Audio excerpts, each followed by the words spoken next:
O episódio 1091 de One Piece. Aquele que começa com uma revelação bombástica e termina com robôs gigantes, comida ilusória, tapas na cara da física e uma conspiração do governo mundial. Tudo isso embrulhado num pacote que parece um episódio de ficção científica maluca com pitadas de parque de diversões, mas com o selo Eiichiro Oda de caos coordenado. Segura na prancha, porque Egghead chegou de vez, e o rolê só fica mais insano a cada minuto. O episódio 1087 de One Piece começa com uma despedida mais emocionante que um flashback de tragédia em anime. Marco, o ex-comandante da primeira divisão dos piratas do Barba Branca e o cara mais gente boa dos mares, está pegando carona com os piratas do Ruivo para voltar para casa.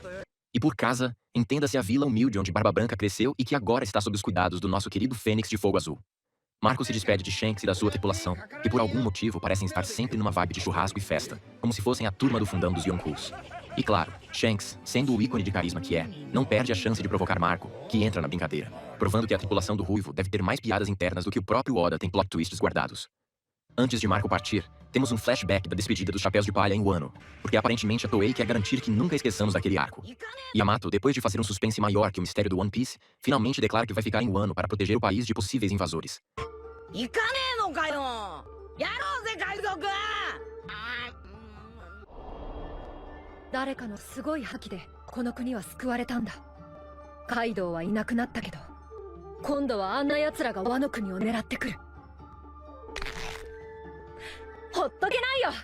A decisão faz sentido, afinal, depois do que Green Bull fez, ficou claro que Wano ainda está na mira dos poderosos do mundo.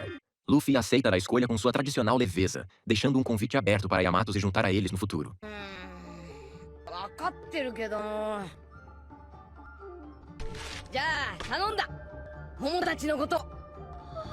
E Marco aparece no meio disso tudo, se despedindo dos Chapéus de Palha e entregando um momento emocionante ao lembrar de Marineford, vendo o reflexo de Ace nos olhos de Luffy.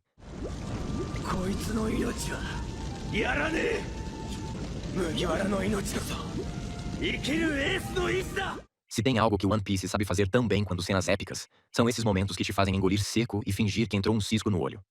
Enquanto isso, a segunda metade do episódio joga a gente direto no caos. A Amazon Lily está sob ataque da marinha.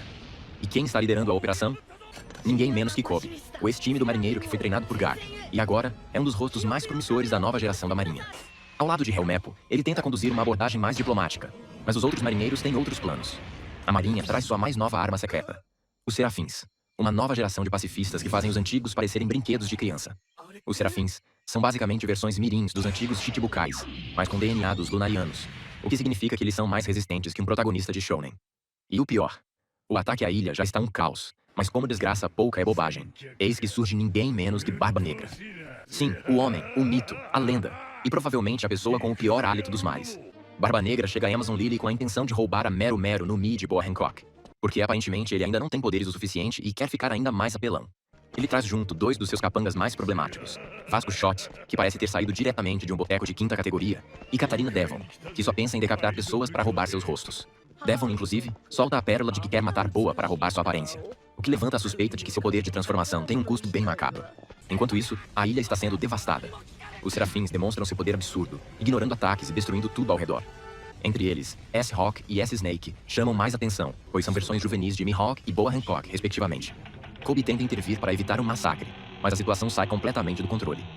Boa transforma praticamente todos os marinheiros em pedra, incluindo um vice-almirante, e até pega Devon e Vasco Shot desprevenidos.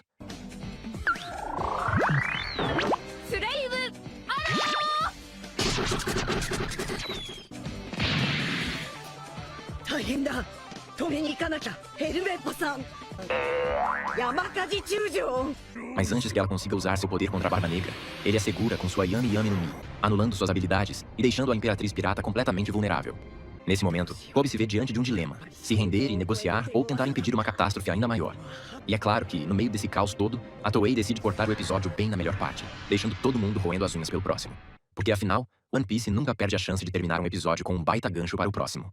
O episódio começa com Hancock e suas irmãs agradecendo Rayleigh por salvar a Ilha das Amazonas do caos total. Rayleigh, com toda sua humildade de velho badass, admite que só conseguiu evitar um desastre porque as circunstâncias estavam a seu favor. Afinal, enfrentar Barba Negra de frente não é brincadeira nem para um ex-braço direito do Rei dos Piratas. Ou seja, até o Rayleigh, que nocauteia bicho-papãs no soco, sabe que não é bom brincar com fogo. Enquanto isso, relembramos o barraco generalizado que rolou antes. Barba Negra, o pirata que tem mais frutas do diabo do que paciência, exigia que Hancock desfizesse as petrificações, alegando que se importava com a sua tripulação. Sim, Barba Negra e sentimentos, dois conceitos que raramente estão na mesma frase. Hancock, sendo a rainha que é, mandou na lata. 戻してほしいのならこの汚らわしい手を離すのじゃ! Kobe, nosso futuro herói que só se mete em enrascada, estava ali no meio do tiroteio moral tentando encontrar um jeito de resolver a situação sem acabar morto. E então, recebemos mais uma informação bombástica. Barba Negra e Kobe têm um histórico. Durante o incidente do Rockport, Kobe foi um dos responsáveis por ajudar Barba Negra a derrotar Wang Zi e assumir a Ilha dos Piratas. Ou seja, Kobe, sem querer, ajudou a fortalecer um dos maiores vilões da atualidade. Nada como um currículo cheio de arrependimentos, não é mesmo? Mas voltando ao presente, Barba Negra não é do tipo que gosta de joguinhos de negociação. Ele percebe que Hancock não vai ceder e decide resolver a questão do jeito tradicional, apagando ela da existência. E quando tudo parecia perdido, eis que surge Rayleigh.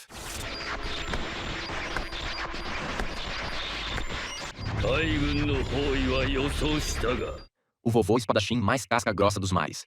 Com uma presença tão intimidadora que até a tela do anime treme, ele saca a espada e aciona seu supremo hack do rei, jogando um ultimato. Barba Negra, que até agora nunca recuou de uma luta, decide que aquele não era um bom dia para perder dentes e simplesmente vai embora. Na Ilha das Amazonas, as cujas comentam sobre os novos pacifistas, os serafins, e como eles são praticamente indestrutíveis. Se antes os Chichibukai eram a grande força da marinha, agora eles foram substituídos por crianças geneticamente modificadas com DNA Lunarian e habilidades de lunático. Ou seja, a marinha agora tem pequenos Mihawks e Hancocks de destruição em massa. Nada ameaçador, imagina.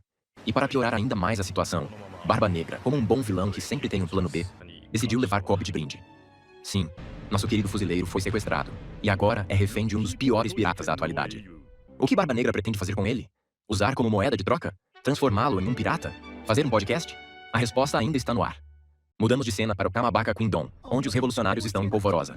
Koala está lendo um jornal com a manchete de que Sabo, o irmão revoltado de Luffy, assassinou King Cobra. O desespero bate forte na galera, mas Dragon, que é o chefão da resistência, chega dizendo que Sabo está bem.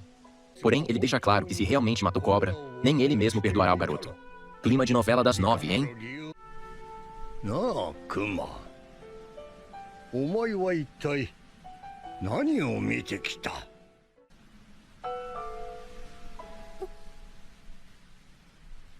E então, de repente, um plot twist. Sabo liga para os revolucionários.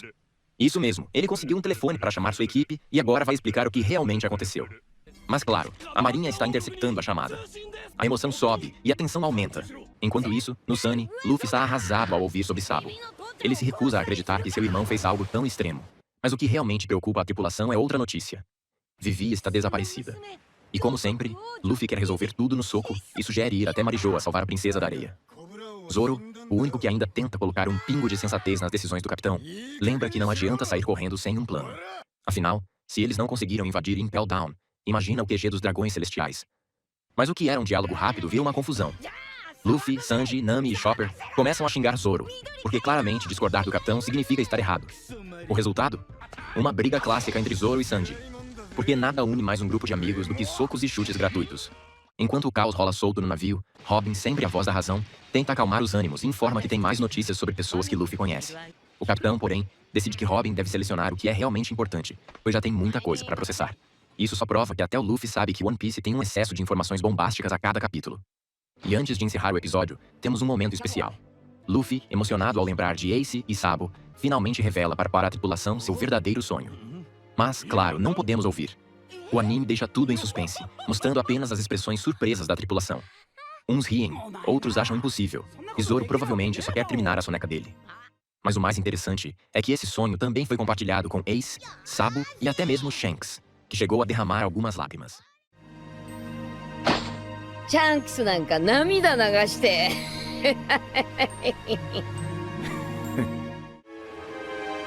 それが俺の夢の果てだ。A história começa daquele jeitinho clássico. O Thousand Sunny cortando as ondas como uma fera dos mares, com os chapéus de palha navegando para o próximo destino. E como sempre, entre um vento gelado e outro, vem aquele momento reflexivo. Luffy, do jeitinho dele, tá pensando no seu sonho mais maluco. Algo tão grandioso que só pode rolar se ele virar o rei dos piratas. E olha, nem os seus próprios companheiros conseguem imaginar direito o que se passa nessa cabeça de borracha. Mas o que importa é que ele tá rindo, e quando Luffy ri, a gente sabe que o caos tá a caminho. Robin, sempre com aquele ar de quem já leu mais livros do que o resto do mundo junto, joga a real. Falta só um Road Poneglyph para completar o mapa do tesouro. Só que, meu querido, esse último pedaço do quebra-cabeça é tipo agulha em palheiro. Só que o palheiro tá flutuando, pegando fogo e sendo perseguido por um bando de marinheiros armados. Em outras palavras, não tem pista, não tem sinal, não tem nada. O mistério tá mais trancado que diário de adolescente. Corta a cena e a gente vai direto pro caos institucional. A Marinha tá com as orelhas coladas nos fios do mundo, interceptando uma ligação pesada. Quem tá do outro lado? Ninguém menos que Sabo, o segundo comandante dos revolucionários e queridinho da revolução. Ele liga direto pra galera do exército revolucionário no reino de Kamabaka, e o clima é de tensão. O mundo inteiro tá dizendo que ele matou o Rei Cobra, mas Sabo vem com aquela voz de quem sabe coisa demais. Ele jura que não foi ele, e que viu algo no trono vazio do Castelo Pangaea que mudaria tudo. Mas aí, meu amigo, o clima esquenta num nível cósmico. Os Gorosei, aqueles 5 velhos que cheiram a segredo e autoridade demais, tão em Mary Joyce com aquela cara de quem vai apertar o botão vermelho a qualquer momento. E olha, eles apertam. Quando Sabo tá prestes a contar o que viu, um deles manda cortar a comunicação, apagar os registros e fingir que nada aconteceu. O tipo de ordem que faz você sentir um calafrio mesmo sentado no sofá da sua casa. E então, o desastre. Imo, essa entidade misteriosa que senta no trono que supostamente ninguém deveria sentar, risca o nome de Luluzia do mapa, como quem deleta um arquivo no computador. O céu sobre a ilha escurece, mas não como num temporal normal. É um brilho verde que parece saído de filme de ficção científica. E de repente, raios vermelhos começam a cair como se o inferno tivesse contratado lasers. Em segundos, a ilha vira cinzas. Uf, sumiu. Com direito a terremoto marítimo e tudo. Luluzia simplesmente deixa de existir. E quanto a Sabo? Silêncio total. A ligação corta. A esperança balança. Dias depois, voltamos pro Sunny. O clima tá frio de rachar os dentes, com uma nevasca que parece querer empurrar o navio de volta pro East Blue. E aí, no meio dessa geladeira natural, aparece uma coisa bizarra. Um Worm Eddy, que é tipo um redemoinho quente gigante no meio do mar congelado. E o pior, tem alguém dentro. Sanji já sente um cheirinho diferente no ar, e Luffy, sempre no modo decisão impulsiva nível 100, voa pra cima da coisa. Zoro, com a sutileza de um açougueiro ninja, saca na ar a espada e parte o redemoinho no meio.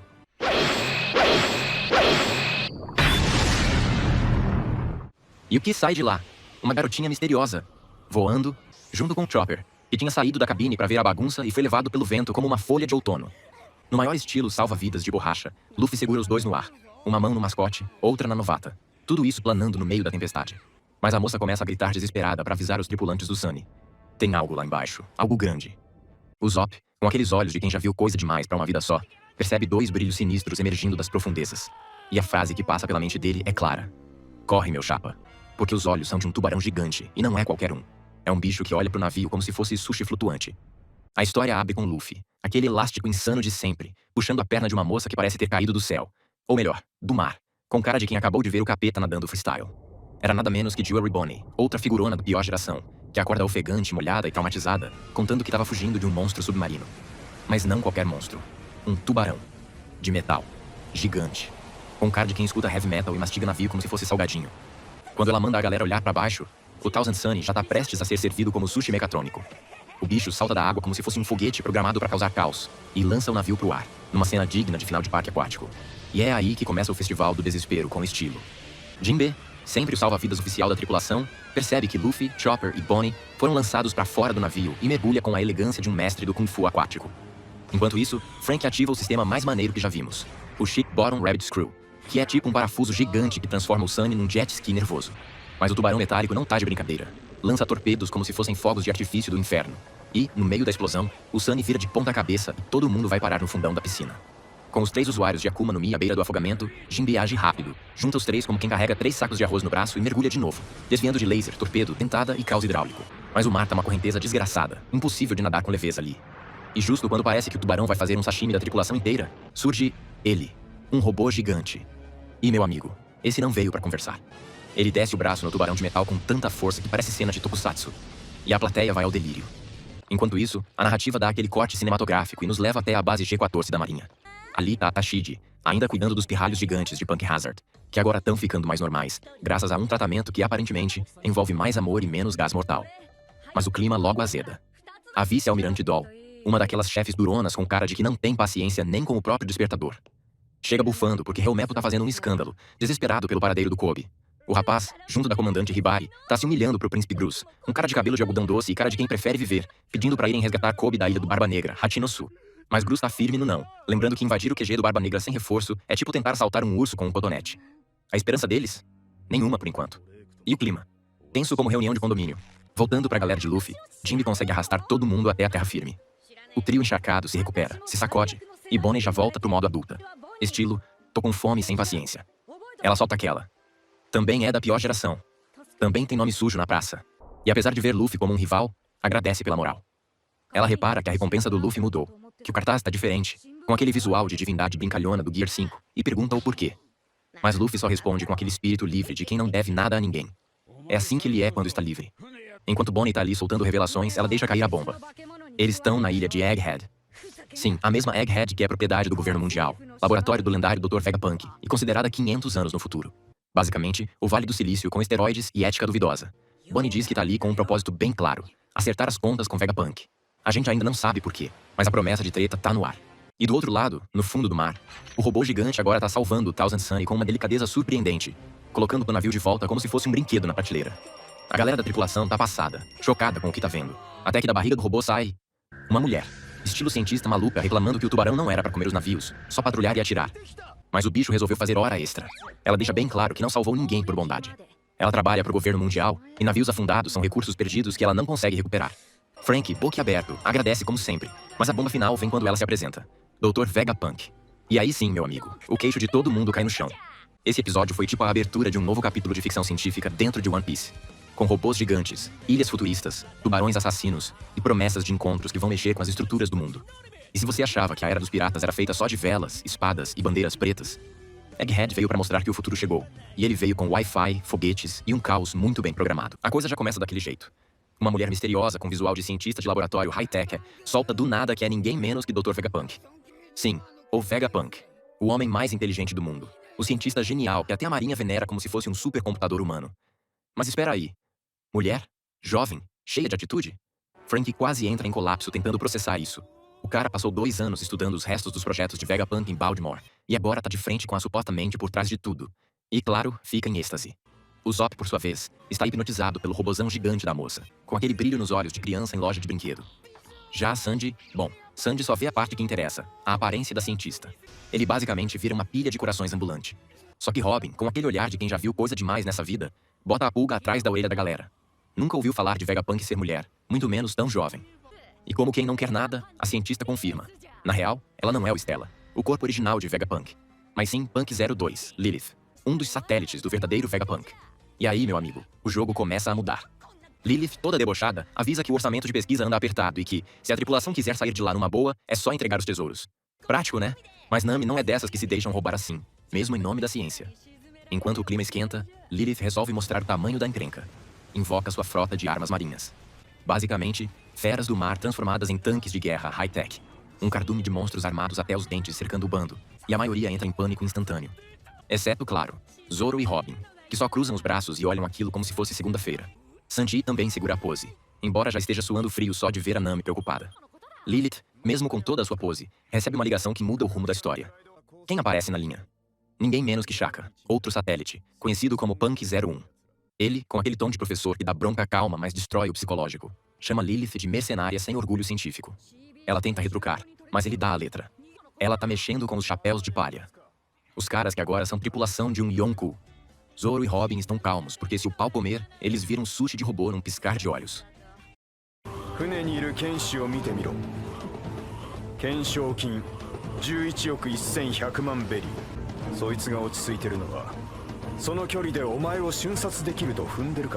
Lilith, finalmente percebendo que mexeu com gente graúda, dá aquela recuada estratégica, e Zoro aproveita a deixa pra dizer que eles têm alguns assuntos com Vegapunk.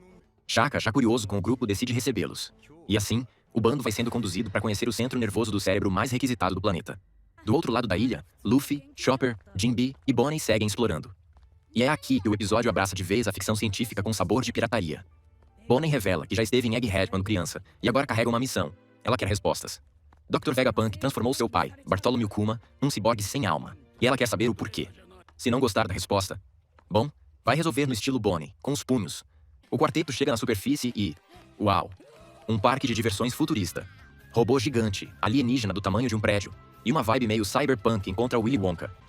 Luffy, claro, não resiste. Se atira em cima do monstro, achando que vai ser a luta da vida. Só pra atravessar a criatura como se fosse neblina. É holograma. Tudo feito de luz. Inclusive o gigantesco parfait que parecia pronto pra ser devorado. Luffy e Chopper tentam comer e... nada. Só luz. Bonnie saca a real. São projeções, imagens de luz. Luffy fica tão indignado com a mentira alimentar que quase inicia uma revolução contra os hologramas. Mas aí, Chopper encontra uma máquina com botões de comida. Bonnie acha que é só mais uma ilusão, mas Jinbe percebe algo estranho. O mar ao redor é gelado, mas a ilha é quente. E é nesse momento que surge uma garota gigante. Tipo, uma garota mesmo. mas com 3 metros de altura e o dobro de personalidade. Ela solta que inventou um ar-condicionado insular, que regula a temperatura do lugar. Luffy, traumatizado pelos hologramas, tenta socá-la, achando que é outra ilusão. Só que ela não só devolve o soco, como manda Luffy voando direto pra dentro da tal máquina de comida. E plim, a máquina funciona! Sai comida de verdade! Festa garantida! A garota, agora claramente irritada com o caos, explica. Aquele é uma máquina de cozinha automática, capaz de fazer mais de 500 pratos diferentes em segundos, desde que tenha ingredientes. E apesar do brilho nos olhos dos gulosos, ela desabafa. Não dá pra produzir essa maravilha em escala. Falta mão de obra, recursos, grana. E sanidade, talvez. Em meio à frustração, ela dá um soco no monstro holográfico. E bum, o monstro se despedaça. Como?